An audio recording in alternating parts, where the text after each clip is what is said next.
मित्रों, भगवान श्री राम को यूं ही मर्यादा पुरुषोत्तम नहीं कहा जाता।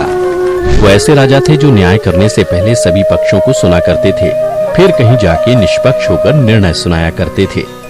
लेकिन मित्रों, क्या आप जानते हैं, अयोध्या की प्रजा जिस राजा पर आंख बंद कर विश्वास किया करती थी, उन्हें एक बार कुत्ते ने न्याय का पाठ पढ़ाया था। आखिर ऐसा क्या हुआ था कि न्याय की मूर्ति जाने जाने वाले श्री राम को एक कुत्ते से न्याय सीखना पड़ गया था? आइए मिलकर जानते हैं।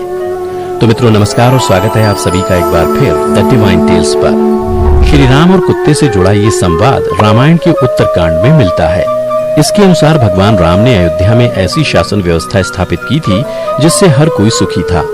उस समय अयोध्या नीति और मर्यादा पर आधारित एक ऐसा आदर्श राज्य बन गया था जहां प्रजा अपने राजा पर पूरा भरोसा करती थी। वहां धर्म, जाति, लिंग, भाषा और क्षेत्र के आधार पर भेदभाव नहीं होता था। हर व्यक्ति के पास राजनीतिक और न्याय प्रक्रिया में सहभागिता और अभिव्यक्ति का अधिकार था। उस समय भगवान श्री राम अपने दरबार में लोगों की समस्याओं का समाधान करके लोगों को न्याय दिलाते थे। एक बार की बात है, भगवान श्री राम का दरबार दिन भर सबकी समस्याओं को सुलझाने के बाद दरबार की कार्यवाही समेट रहा था। लोग अपनी अपनी समस्या का समाधान लेकर वापस जा रहे थे। तभी प्रभु श्री राम ने अपने छोटे भाई लक्ष्मण को कहा कि लक्ष्मण, जाओ बाहर जाकर देखो कहीं कोई न्याय पाने के लिए बचा तो नहीं। श्री राम के आदेश का पालन करते हुए लक्ष्मण दरबार के बाहर गए। उन्होंने वहां किसी को नहीं पाया। तभी उनकी नजर बाहर बैठे कुत्ते पर पड़ी। कुत्ता बहुत मायूस था और उसके सिर पर एक गहरी चोट का निशान था जिससे लगातार रक्त बह रहा था।